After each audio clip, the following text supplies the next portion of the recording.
But Joshua, right there on the banks of the Jordan with the children of Israel, God spoke to him. In the Bible, we have Genesis that takes us from creation up until the Egyptian captivity. Then we have, then enters Moses in the book of Exodus, and we go Leviticus, Numbers, and Deuteronomy with Moses. But now God was saying, you're standing right here. It's time for a new book. It's time for a new chapter.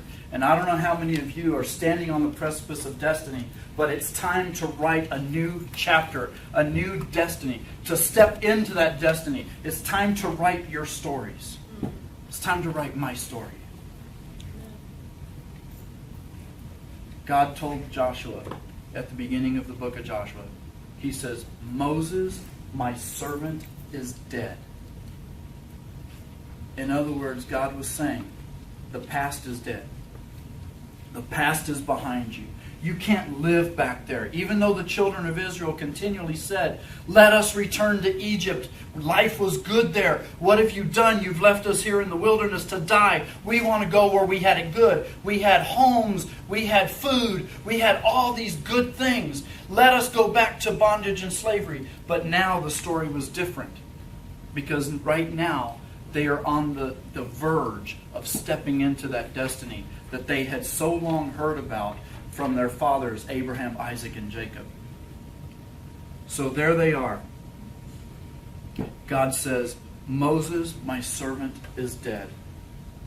The Bible tells us the same thing because Paul said, this one thing that I do, I forget what lies behind. And I press on. I move forward. I press into the destiny that God has for me, the high calling of God in Christ. Paul also said that when we are in Christ, old things are passed away, and behold, all things become new.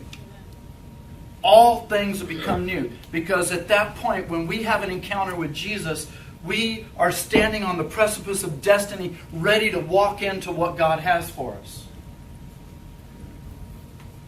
So, Moses, my servant, is dead.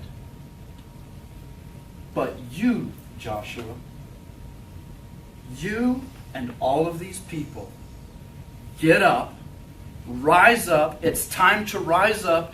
It's time to cross over the Jordan and cross over into that destiny, cross over into the promises of God. It is time. Now is the time. And church, now is the time for the church to rise up and step into its destiny. It's time for the church to quit laying down.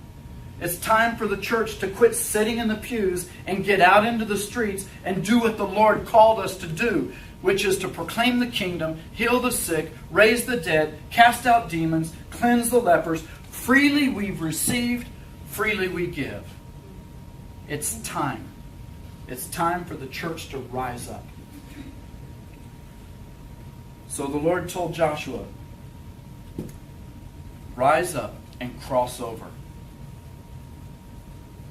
Because everywhere that your foot shall tread, I have given you.